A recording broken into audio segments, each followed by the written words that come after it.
Estamos con Andrés Riesnik, que es nuestro invitado de hoy. Andrés es físico, neurocientífico, es profesor de Ditela, es divulgador. ¿Qué más? Porque yo te googleé y además lo que me aparece en primer lugar es que sos una personalidad televisiva. Ah, bueno, gracias. Sí, fue lento ese proceso, no fue algo de un día para el otro. Yo hice 7 años la Liga de la Ciencia en la Televisión Pública Argentina. Antes hice 5 años de Tecnópolis, donde hacía una presentación 2 veces por semana durante 6 meses al año, llamada Matemagia, donde tenía de 50 a 900 chicos de todo el país, donde los trataba de entretener con un show de 45 minutos de cosas de ciencia y matemática. Y después hice cosas, apariciones en National Geographic, en Fox, y bueno, y los últimos 2 o 3 años Y encima hablando de educación. hablando de Todo cien, eso no, todo como famoso y divulgación hablando de científica, educación. sí, como hablando de divulgación científica, sí. Igual el famoso hoy en día, viste, cambió el concepto. El famoso antes era famoso para todos, hoy hay famosos de nicho. Claro. Como que yo en cierto nicho, ponele que soy famoso, ponele, pero em, nada, ahora Tenés viste que hay 300.000 famosos que seguidores en Instagram. trescientos Hoy te mil vi. hoy, sí, hoy llegué a 300.000, sí, me O sea, sorprendió. 300.000 seguidores en Sí, Instagram para una persona que habla de sí. ciencia y de educación, o sea, sos un crack. Mira, y sabés que 40.000 nuevos vinieron con un reel sobre física cuántica. Mirá, y uno Récord, cree que a nadie le importa la educación. no, ni hablar. Sí, yo creo que eso, porque viste que en las encuestas, recién lo charlábamos nosotros, en las encuestas, cuando vos preguntás a la gente qué le preocupa, educación casi no aparece, aparece inflación, inseguridad, mil otras cosas, y educación aparece casi último, pero creo que también es por esto mismo que decís que la gente, y dicen que a la gente no le interesa. No es que a la gente no le interesa, no es que la gente no valora la educación, pero es que se ha distorsionado tanto, creo yo, el rol de la educación, que ya la gente no recuerda el enorme papel, porque si el chico va a la escuela y no aprende, entonces no se valoriza la educación, que yo creo que es lo que está pasando en buena medida. Las escuelas, eh, buena parte del sistema educativo argentino ha dejado de ser realmente buena enseñando. ¿Y qué pasa? ¿Los padres no se dan cuenta que los chicos no aprenden o creen que el problema es del otro? Mira, es una buena pregunta. Yo creo que es re complejo entenderlo, pero tiene que ver con enfoques educativos que se han impuesto en los últimos 20, 30, 40 años en la Argentina, que fueron hipótesis válidas, pero hoy en día sabemos que no funcionan, pero no sé, creo que la inercia del sistema escolar, vos sabés cómo es, el sistema escolar formate una inercia gigante para cambiar las cosas, y entonces por inercia seguimos enseñando de esa forma, y yo creo que igual ahora se están abriendo muchas cabezas en el sentido de decir, che, no está funcionando, ya es inocultable, es ¿Y qué es obvio lo que que... hay que modernizar? O sea, la Yo si, enseñanza de si los tuviera, docentes, ¿cómo enseñan los docentes? ¿Un sí, sí, yo sistema? creo que, a ver, si tuviera que resumir, tenemos que volver a los métodos explícitos, sistemáticos y graduales, que podemos ver cada una de estas palabras, pero, y al manual, ¿no? La enseñanza dejó de ser explícita y con un manual. ¿El manual qué era? Vos tenías una instrucción directa, decimos instrucción directa porque te enseña y explícita, por eso enseña explícitamente el algoritmo de la suma, te enseña explícitamente los sonidos de las letras y se ves, esta suena así, esta, tenés que practicar letra por letra, o sea, hay enseñanza explícita, te dicen, che, mirá, ves la palabra mamá tiene 4 sonidos, y entonces explícitamente enseñás lo que el niño debe aprender. Más allá que al principio podés explorar un poquito y decirle, ¿cuántos sonidos pensás que tiene la palabra mamá? ¿Cuántos sonidos pensás que tiene la palabra moro o pro? Y juega un ratito, pero después, si no le enseñas explícitamente, es una receta para la frustración en cualquier nivel de aprendizaje. Está bueno lo del desafío, pero Porque si después, ese sistema funcionaba, digo, estábamos mucho mejor en términos de alfabetización antes, se cambió de sí. método. Bueno, no, pero ojo, porque tampoco hay que, tampoco quiero vanagloriar esos tiempos. Había castigo físico, había mucho analfabetismo, no se valorizaba la importancia de la escuela en los sectores populares. Paulo Freire, fue un tipo que habló mucho de estas cosas. Si bien él escribía desde un Brasil, desde una región del norte de Brasil, donde el 80% de la población era analfabeta en la década del 70, 60. Entonces, hubo toda una batalla ahí, creo yo, todavía para modernizar la educación y entender mejor su papel, pero que terminó derivando en ciertas teorías que hoy en día sabemos equivocadas. Entonces, no es que yo iba a que volver a cómo era la educación en los 50, 60, 70, tenía un montón de cosas malísimas, entre otras era un estilo más de ejército, bueno, todo, una educación mucho más, si se quiere, conservadora también, no estaba la educación sexual integral, que a mí me parece fundamental que esté, o sea, hay mil cosas que mejoraron, pero bueno, está ese dicho, no hay que tirar el agua de la bañera con el bebé adentro. Bueno, está bien, hay que modernizar la educación en mil sentidos, las nuevas tecnologías no estaban, en mil sentidos, pero algunas cosas no. Y esas cosas son fundamentalmente la enseñanza explícita, sistemática y gradual, con los manuales, donde tenés instrucción, donde se enseña explícitamente lo que tenés que aprender en cada sesión de aprendizaje, con ejercicios de ejemplo, donde te muestra cómo se resuelven los ejercicios típicos de ese área de conocimiento, y después con ejercicios de práctica, con la respuesta al final del libro para que veas si lo hiciste bien o mal. En un punto es bastante sencillo y simple lo que hay que hacer, pero bueno, creo que esta cuestión de tener esa cosa más sistematizada y enseñar explícitamente se abandonó por diferentes razones, pero creo que es la base de cualquier aprendizaje realmente profundo para que los chicos avancen y puedan aprender. Y esa no solo es explícito, sistemático, el sentido es explícito, el sentido se enseña explícitamente con instrucción directa lo que hay que aprender, es sistemático en el sentido que hay una estructura, un orden, una progresión sistemática bien pensada, y es gradual en el sentido que esa progresión sistemática va aumentando gradualmente la dificultad. Siempre hay que empezar, porque este es otro para mí, otro error que se ha cometido mucho bajo buenas intenciones, o aprendizaje por proyecto, todo lo que quieras, pero se le presentan y sigue pasando mucho a los niños problemas complejos que requieren mucho conocimiento de diverso tipo antes de que el niño tenga fluidez en esos conocimientos requeridos. Entonces yo también, una cosa que antes hacía, que se abandonó y para mí hay que volver, es cualquier aprendizaje complejo requiere identificar cuáles son las partes más simples de esa complejidad. Por ejemplo, en cálculo sería saberse los algoritmos de suma, de multiplicación y saber las tablas de multiplicar y las de sumar. Entonces, una vez que sabes todo eso bien, puedes ir hacia ejercicios más complejos. O en alfabetización sería las partes más simples, sería reconocer los sonidos de las letras como primer lugar, como primer paso, los sonidos de las letras, no del habla, ¿no? Los sonidos que utilizamos al hablar, y después, una vez que reconocemos esos sonidos, que en castellano rioplatense son poquitos, son 22, enseñar explícitamente las correspondencias con las letras y las excepciones. ¿Es posible, o sea, todos sabemos que los resultados en términos de alfabetización son muy malos en la Argentina? Sí. Vos comentabas recién que es posible revertir estos malos resultados y quería preguntarte qué pasa con los sectores más vulnerables.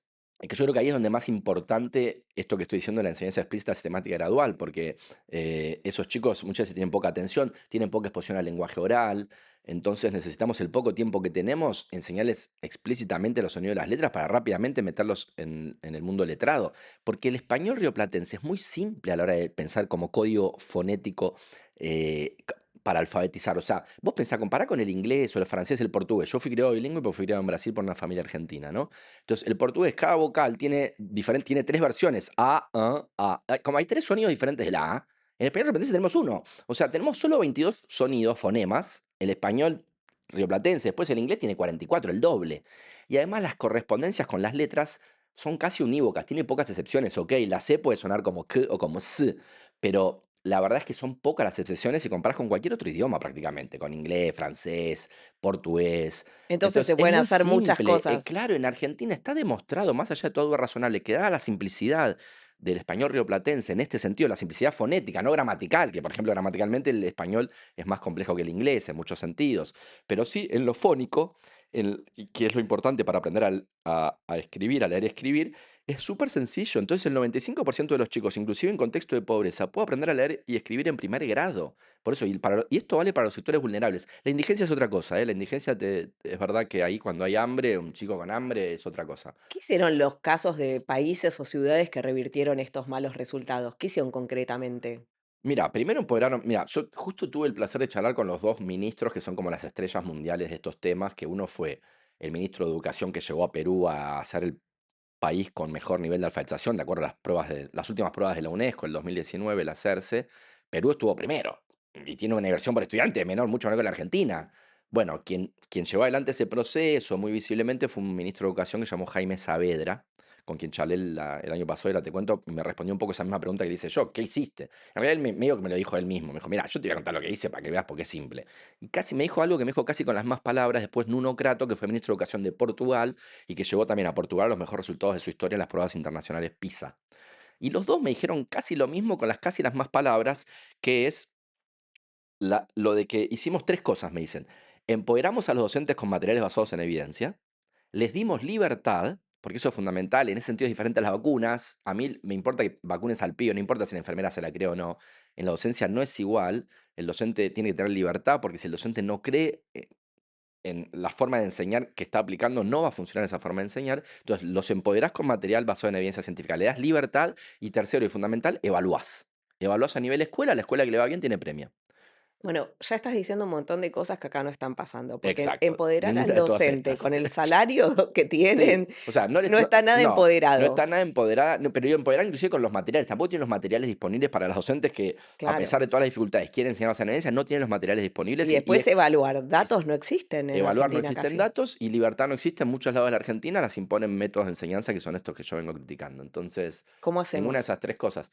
Y bueno, la buena noticia es que es relativamente simple implementar esto y como política pública yo creo que no hay nada que tenga mayor Es una costo-beneficio, decisión política mayor entonces. relación. Eso para mí es una decisión política, sí, en buena medida.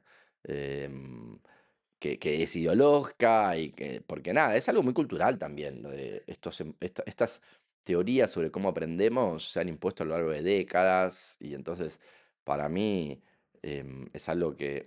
La buena noticia también, siempre, siempre hay una buena noticia, es que en los tiempos de hoy, gracias a las redes sociales, con todo lo bueno y lo malo, las cosas están cambiando muy rápidamente. Entonces, quién sabe, esto logremos que cambie rápidamente también. Y además estas cosas que yo te conté, lo de Perú, lo de Portugal, lo de el caso muy conocido de Sobral en Brasil o el caso del estado de Mississippi en Estados Unidos, fueron procesos de pocos años, donde en menos, por ejemplo, en Mississippi en menos de 10 años, Mississippi pasó a estar siempre en los últimos, entre los más de 50 o 51 estados son en Estados Unidos, siempre está entre los últimos y ahora está siempre entre los primeros. Sobral, Sobral es el caso más increíble. Sobral es una ¿Es ciudad... mito o realidad eso? No, no, eso es verdad. Sobral es una ciudad que es de las más pobres de Brasil en el estado de Ceará, en el norte, y viene ya hace varios años clavando siempre el primer lugar en nivel de alfabetización en primero y tercer grado, de todas las miles y miles de ciudades de Brasil.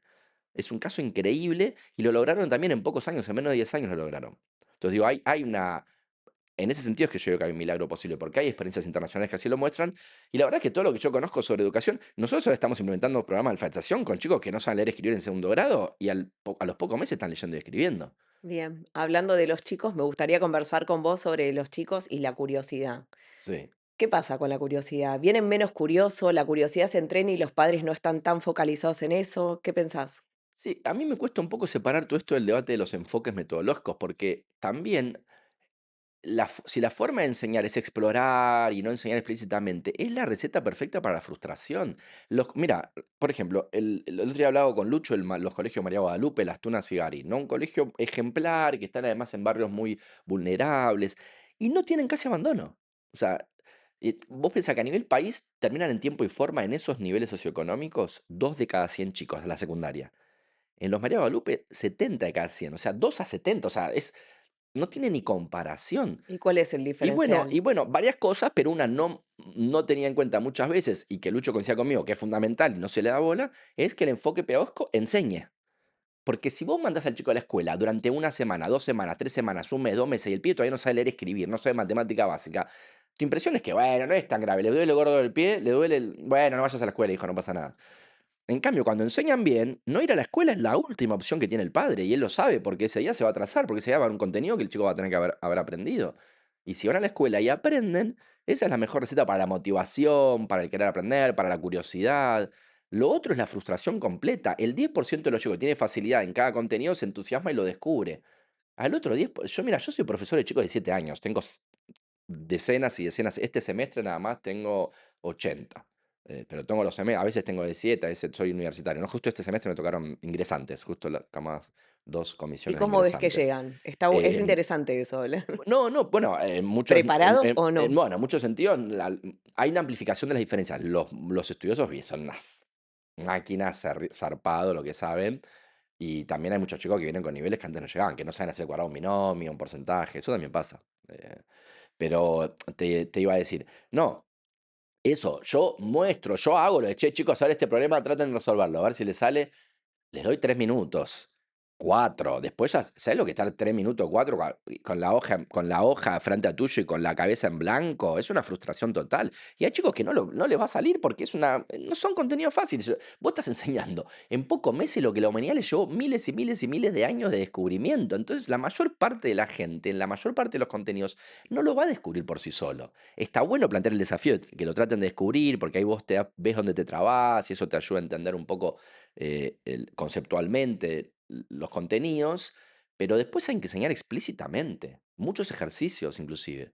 Miren, este es el contenido, a ver, traten de resolver este problema. Bueno, traten, bien, pudiste, bien, ¿hasta dónde estás? Bueno, hagámoslo todos juntos, taca, taca, taca, hagamos otro, taca, taca, taca, hagamos otro, taca, taca, taca. Bueno, ahora ustedes, dale. Y voy pasando por las sillas y veo, así se aprende cualquier cosa.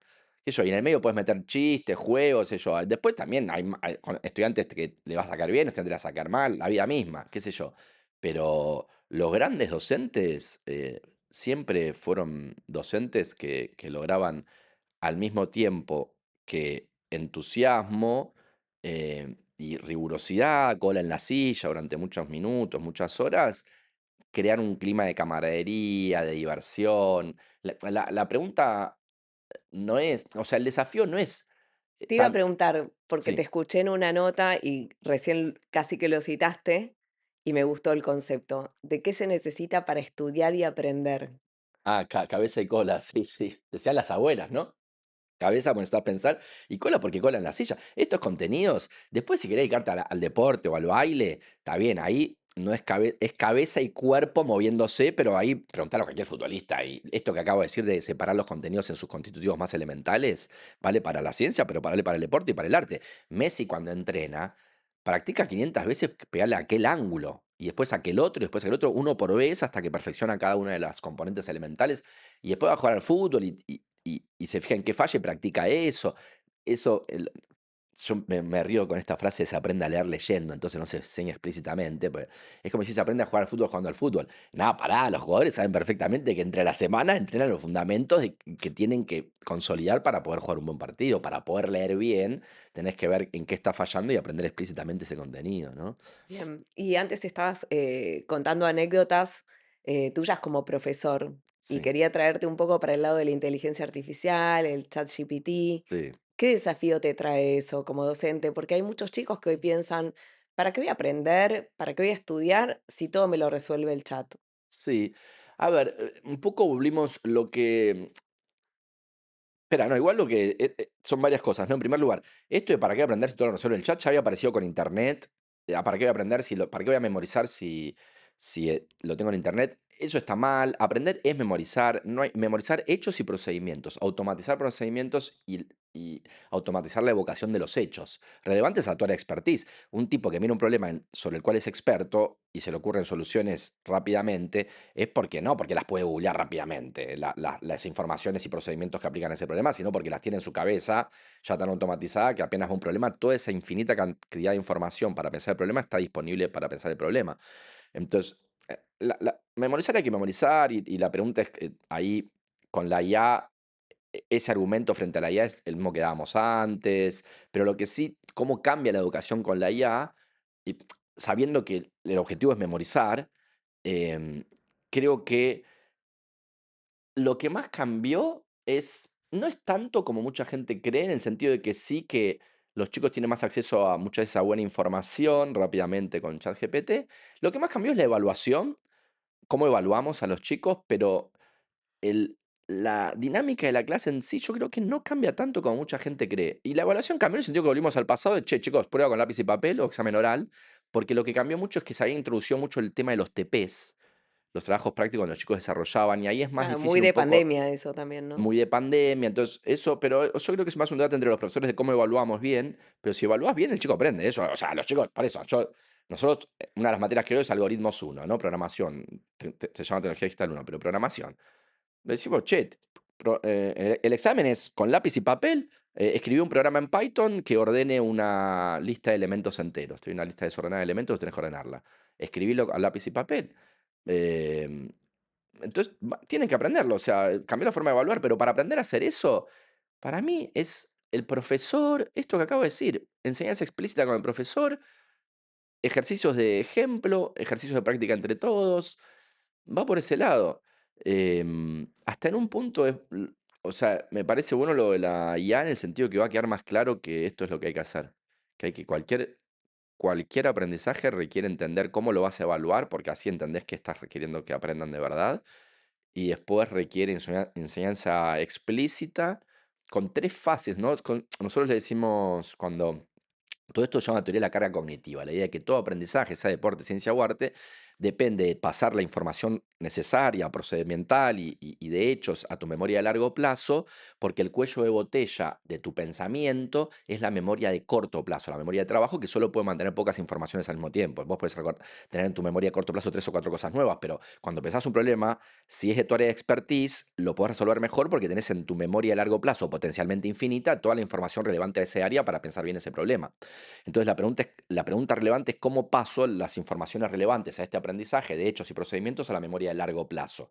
Para que eso pase, tenemos que dividir los contenidos en sus unidades simples y cada contenido se aprende en tres etapas: adquisición, fluidez y generalización. Entonces, primero te concentras en la adquisición, en adquirir el conocimiento, el procedimiento, hacerlo bien, no rápido, pero bien. Después en la fluidez, en la automatización, y después en la generalización, que es aplicar ese conocimiento en muchos otros ámbitos y ya mezclándolo con otras cosas. En fin, entonces como que necesitas esas tres fases. Y yo creo que la forma de hacerlo es un poco como saben muchos grandes docentes, que es primero enseñanza explícita, donde se enseña el contenido explícitamente, los procedimientos y después práctica, mucha práctica. Se aprende práctica en el sentido de practicar los ejercicios que te permiten adquirir fluidez en aquellos procedimientos y hechos que tenés que recordar rápidamente que te permiten comprender mejor el problema del área que estás estudiando. ¿Vos crees que hay algo que los chicos de hoy tengan que aprender sí o sí? ¿Algún contenido o algo explícito que hace 20 años no lo necesitaban? ¿Alguna herramienta, algo puntual? Em, no estoy tan seguro. O sea, yo creo que hay algo en lo que estamos todos de acuerdo y yo estoy mucho en esa, que es que tienen que aprender en la primaria, en primer ciclo de escuela primaria, tienen que aprender alfabetización y matemática básica. En eso estamos todos de acuerdo. No O sea, puede un chico. volvemos a las bases. Sí, en ese sentido, para mí, de eso estamos todos seguros, ¿no? Que tiene que, por suerte hay consenso. Un chico tiene que aprender a leer y escribir y tiene que, no puede ser que salga de la escuela sin saber 8 por 3 qué sé yo, sin tenerlas, si querés, no memorizado, O pero tiene que comprensión saber hacerlo, lectora. tiene que hacer 8 más 8 más 8. Sí, digamos, pero digamos, eso es lo básico de lo básico. Después, otras cosas a mí se me escapa muy bien, mucho y no sé, a mí me da la impresión que terminar la primaria sin conocer un poco de historia argentina, quién fue San Martín, sería raro. ¿Quién fue? O que vivís en un continente que se llama América, existe otro que se llama Europa y que existen cinco. No sé, esas cosas me parece, conocimiento del mundo creo que es importante y que se ha desvalorizado. Pero no sé cuál es el límite, pero sí, mira, en los círculos en los que yo estudio y me muevo, se habla mucho de la importancia también desprestigiada del conocimiento del mundo. Que el chico tiene que tener mucho conocimiento sobre las cosas del mundo Em, yo como me concentro más en estas cosas muy básicas de lectura y escritura, que son consenso, nunca me puse a discernir exactamente qué de ese Con lo que conocimiento pasa del que mundo hay que hace tener o un no. rato que estamos hablando y tenemos falencias muy graves en cosas muy Claro, muy esenciales. básicas, Entonces, como entonces es sí, muy difícil pensar en sí, tecnología o cosas más allá, digo, falta total. como mucha solidez en matemática, en leer y escribir, Sí, no, cosas total, por eso para mí, a ver, esenciales. también gramática y ortografía tiene que estar y se sacó en Claro. buena medida, che, por eso, por eso, pero ahí si te pones a un poco a ver un poco más profundamente, para mí hay un montón de cosas que sacaron que son conocimiento del mundo, que es primero, estamos tan concentrados en la alfabetización que nos olvidamos que puede ir la gramática por la ortografía y además está la Claro. matemática. Un chico tiene que terminar la primaria en séptimo grado, tiene que poder ya entender lo que es una ecuación algébrica de segundo orden, o sea, x al cuadrado más 3 igual a algo, tiene que poder hacerlo en séptimo grado, porque después en primer año va a tener que entender el teorema de Pitágoras y resolver ese tipo de ecuaciones. Entonces, y eso es lo que pasa en los países con buenos niveles educativos. No es verdad que los argentinos somos menos que los chinos, los taiwaneses o los coreanos. Y no es que allá, ay, pero allá se suicidan. No, no es tan así. Pará, está bien, podemos hablar de la cultura si son un poco demasiado exigentes. Pero tiene que haber un término medio. No puede ser que el chico en la Argentina pedirle que sepa el teorema de Pitágoras, bien sabido en primaria y en la secundaria, sea como, no, ¿cómo vas a pedir? Eso está mucho más allá de las posibilidades. No, pará. Somos seres humanos. Si los chicos de otros países lo están aprendiendo, nosotros lo podemos aprender también. Y aprender matemática es mucho más complejo de lo que mucha gente. Si no hacemos bien paso a paso toda la primaria, escaloncito por escaloncito, no van a llegar. Em, En los minutos que nos quedan, me gustaría que conversáramos un poco más sobre vos. Ujú. sobre el Andy íntimo, no, mentira. Digamos, ¿cómo llegaste hasta acá? Porque vuelvo a resaltar lo que hablábamos al principio, me gusta mucho que sea famoso, que sea una personalidad televisiva, alguien que hable de ciencia y de educación, es Gracias. totalmente llamativo. Entonces quiero preguntarte algunas cosas como, por ejemplo, eh, ¿qué importancia tuvo el paso por la escuela pública o qué pensás de la escuela pública, la educación pública? Yo me considero un defensor de la educación pública laica y gratuita. em, Fui formado en la educación pública laica y gratuita de Brasil y de Argentina, de dos países diferentes.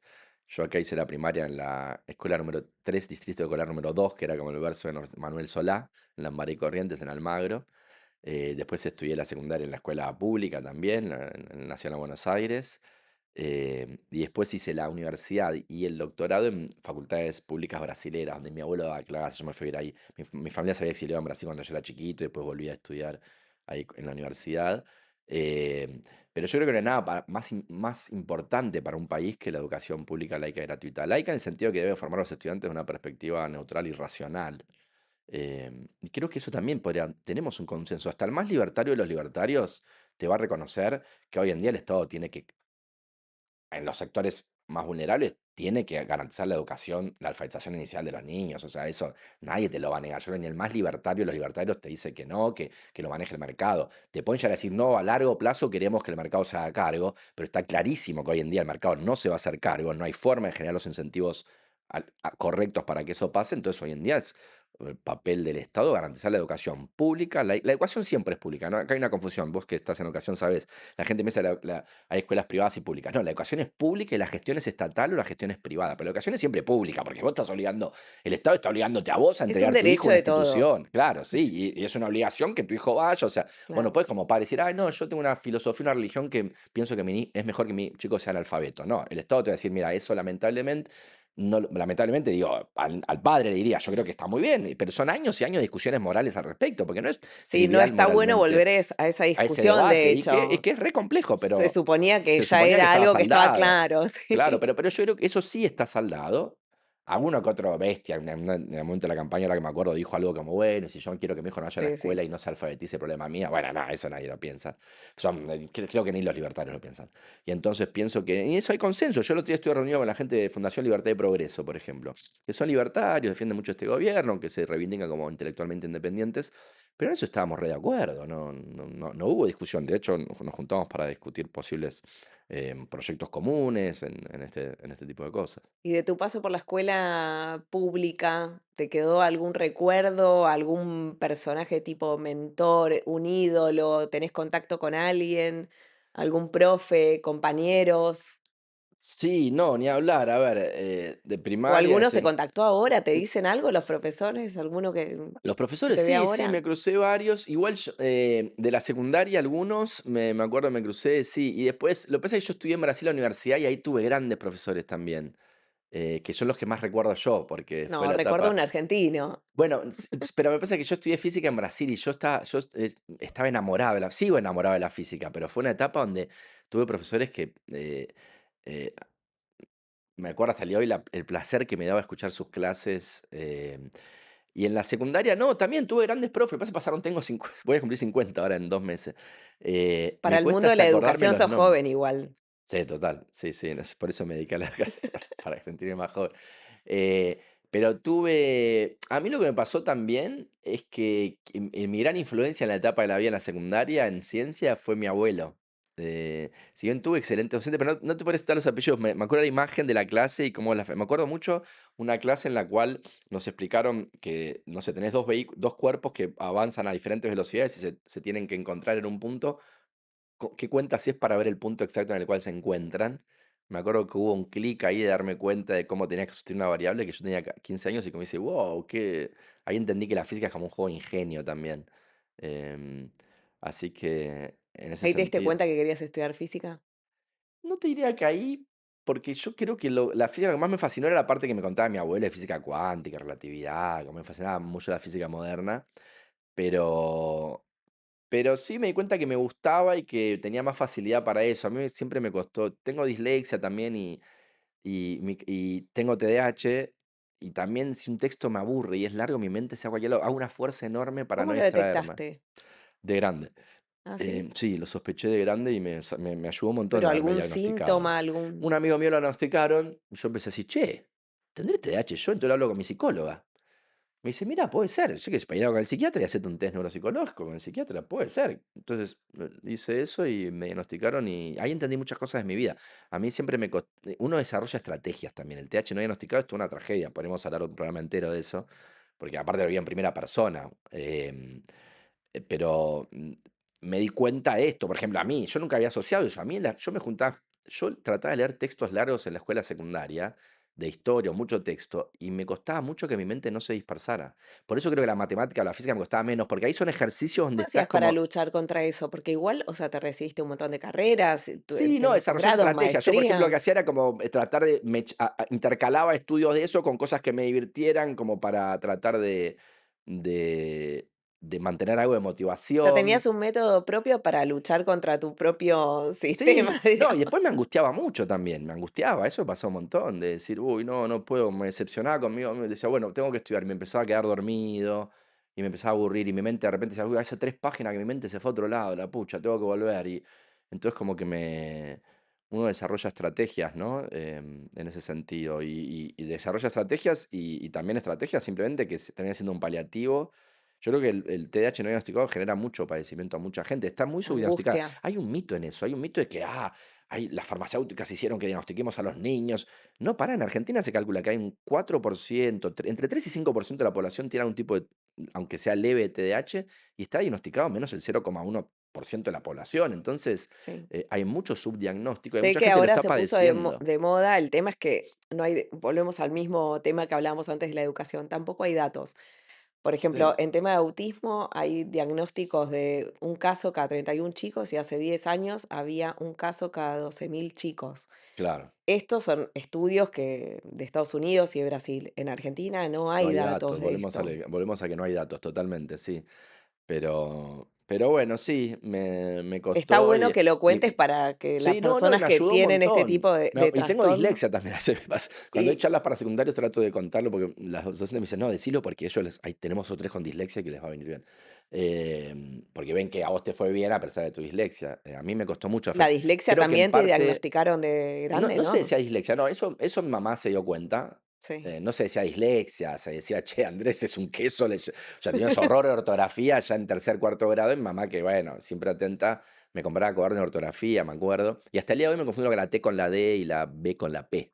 A veces cuando escribo, todo el tiempo, cuando escribo, todo el tiempo después escribo el borrador y después O cuando sea, tengo fue un desafío, pero no un problema a la hora de estudiar y de aprender. No, bueno, fue un problema, entre comillas, porque yo igual tenía, digamos, yo venía de una familia intelectual, clase media, que me apoyó, entonces no lo sentí como un padecimiento, sentí mucho más el padecimiento de esta cuestión del TDAH no diagnosticado, de cómo siempre me costó mucho, era muy volado yo,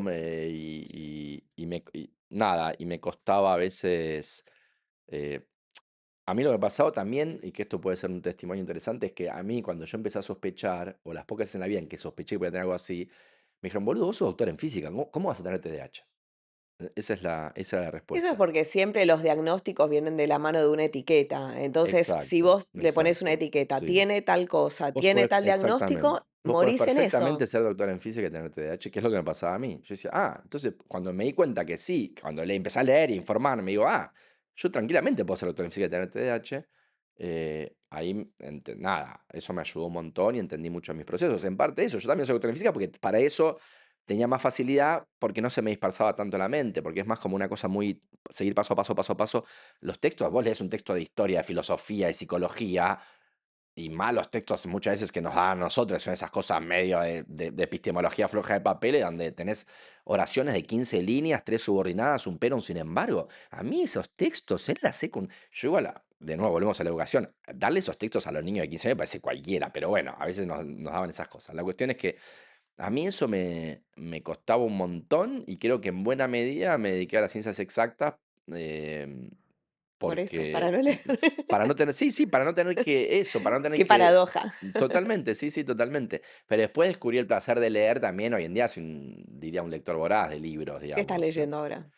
Ahora, en particular, por ejemplo, justo, bueno, retomé Borges porque hicimos un evento sobre Borges, entonces me acuerdo que la semana pasada leí de nuevo El Otro, Itlón Ukbar, un par de cuentos de él. ¿Cuál es tu Eh, favorito de Borges?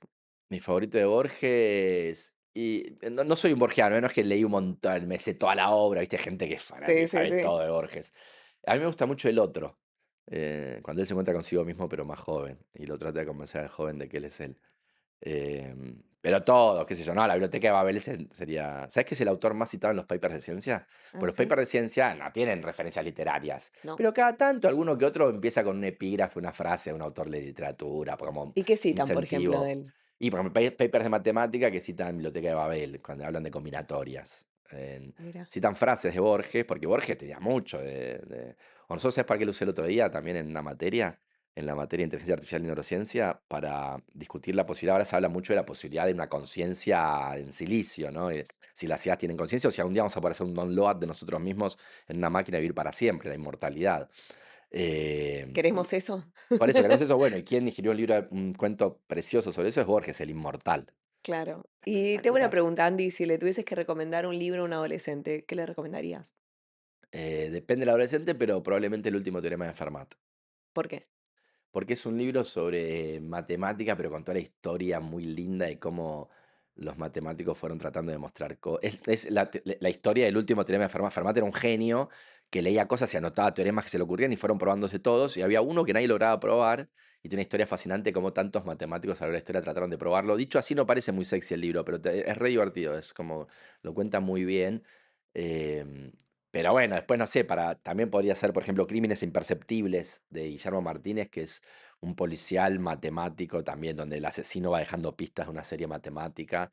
Y es un libro corto y lindo de leer. Y después te gustan cosas románticas. Yo he regalado muchísimo, por ejemplo, el libro Seda de ¿Para Alejandro Balinger. chicos? Ah, no, chicos, estamos diciendo, chicos de Sí, qué edad, sí. Sí, adolescentes. No, adolescentes, alguien de adolescentes 15 sí. y 16 años. Sí, Seda es linda historia romántica que, por ejemplo, lo recomendaría leer.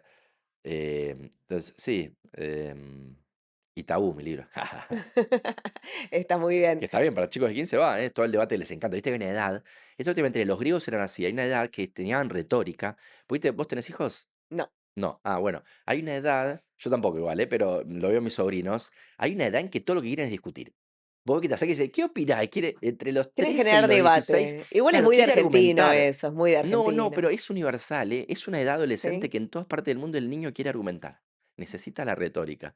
¿A qué venía esto? ¿Pero a qué me dijiste? Bueno, pero ya ni me acuerdo, no importa, pero sí. Nos fuimos por las Ya nos fuimos ramas. por las No, ramas, de que sí. los chicos siempre quieren debatir y vos me decís que Ah, puntualmente los adolescentes siempre quieren no, y hay generar una como edad en ese particular, debate. sí, yo creo que es entre que dejan la niñez y empiezan a interesarse por la reproducción, hay una edad que está queriendo debatir, ¿no? Pero bueno.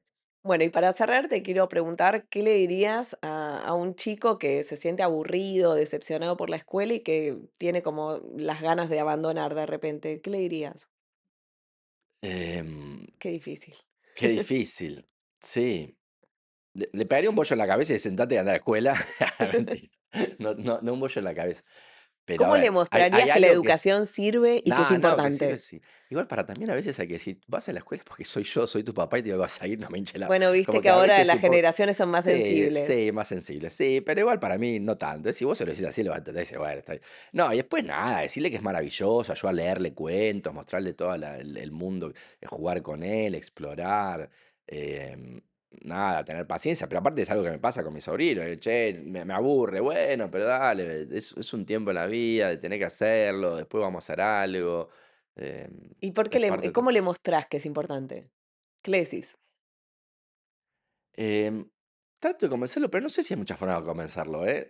En un punto es, vas a ir porque te lo digo yo, que soy tu papá o tu mamá, o sea, también, Claro. ¿no? Como que, qué sé yo, el niño Entender que es es. el camino. Sí, porque un chico, un niño no tiene la potestad de decidir si quiere o no ir a la escuela o si quiere o no hacer tal. En un punto hay algo ahí Exacto. yo le digo a los docentes, mira, y a los padres, vos en primer grado le vas a decir, mira, de ahora en más, así es la vida, te vas a tener que sentar 40 minutos por día para practicar esto, porque esto es lectura y escritura, ¿no? Porque si en primer grado se sientan 40 minutos por día con la cola en la silla, a los 6 meses están leyendo y escribiendo. En español repetense es súper sencillo.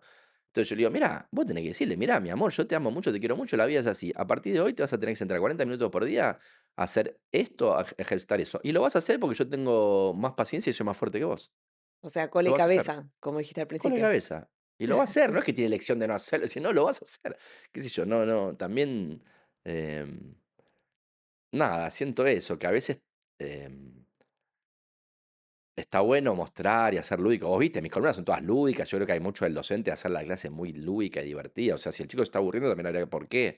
Tal vez con el docente. Pero muchos chicos son chicos, te van a decir, no quiero Bueno, te voy a ir, no me cambiar la gusta. pregunta, porque Sí, ahora que mencionaste lo de tus columnas lúdicas, y ahora sí, te prometo que es la última pregunta en sí, sí, serio, ¿qué sensación te da esto de haber llegado a otro público? Porque digo, tenés columnas en Luz o en streaming sí, donde consumen gente mucho más mm, joven que la que suele consumir contenidos educativos. O sí. sea que estás llegando a oídos y a Sí, ojos no, de otras me personas. encanta, Tenés sí, otro viste, en el día a día alcance. tal vez no lo percibís tanto, pero a veces como trato de respirar profundo y decir, che, qué lindo lo que me está pasando, porque es algo que yo siempre soñé, poder discutir ideas, llegar a mucha gente, entonces eso me encanta. ¿Te Ah, entusiasma me que todos hablen de entusiasma. educación, que los jóvenes Sí, hablen de educación? me reentusiasma y me encanta. También me acuerdo mucho una frase de Dolina de que, bueno, el verdadero artista como que le meterá esfuerzo, pasión, sacrificios, estará angustiado por un verso que sabrá que no será capaz de escribir nunca. Y en el final, si tiene éxito y suerte, tal vez lleguen la fama y el dinero, pero ya no le importará demasiado. Como que hay algo ahí de que está buenísimo, pero tampoco hacemos las cosas que hacemos por eso, ¿no? Porque lo importante es la familia, los amigos. Que yo, ya me ha pasado de estar muy mal en la vida, muy triste, hasta con depresión clínica diagnosticada. Y yo sé que en esos momentos todo eso no importa nada. O Es sea, toda esa espuma. visibilidad es espuma. Lo que importa es tu familia y tus amigos. Esos te van a ayudar a salir de los momentos difíciles. Bien. Entonces, me encanta como sí, que llegar, pero trato de cuidar también el lado de la vanidad, de pensar que esta es la felicidad, que mucha gente te siga y te hable de vos. Porque no lo es ni en pedo. Y tal vez por suerte Pero ni siquiera por llegué a esto a los vanidad, digo, 50. la Sí. importancia de que No, un eso sí, mensaje claro. sobre No, educación eso me encanta. No, y pará, llegue y a más también el privilegio personas de poder vivir de de lo que te intercambiar gusta, ideas. O sea, que ¿sí? yo siempre, desde que soy chiquito, leía Carl Sagan, Stephen Hawking, veía documentales. Yo soy a mí la dopamina se me libera cuando entiendo algo nuevo, cuando hay gente que es más jugando al fútbol o bailando, que yo puedo, pero después de bailar media hora, ya digo, bueno, listo. Hay gente que baila horas y horas y se divierte. O gente que juega al fútbol horas y horas, yo juego un rato y una vez por semana y me divierto. Bailo lo mismo. Ahora, ¿qué puedo hacer horas y horas? Estudiar cosas curiosas de ciencia, de comportamiento. Entonces, poder vivir de hacer eso y charlar con gente sobre esto. Siempre fui charleta. Le preguntás a cualquier amigo mío de la adolescencia y de la infancia y te van a decir que a mí lo que más me gustaba hacer era quedarnos una tarde o una noche charlando sobre temas Naciste para el streaming interesantes. entonces. Y puede ser, sí, sí, ni hablar. Yo digo que el primer stream, el formato stream es polémica en el bar extendido, porque era Sí, semicírculo de gente charlando. es verdad. Y en ese sentido, sí, sí. No solo nací para el stream en ese sentido, sino que hablo rápido. Hablo en velocidad de reel. Ya, o sea, ya nací para No el te tenemos stream. que editar. Que, claro, no hay que hacer el por uno. Los editores de mis reels me dicen, che, lo bueno tuyo es que no hay que acelerarte, porque vos ya hablas en velocidad de reel. Decís Eh, frases contundentes y ya, rápidas. gracias. Sí. Gracias, Andy, por No, a venir. vos, un Un gustazo. placer. Por favor, un Nos gustazo. vemos el próximo episodio de Estudiar es mejor. Gracias.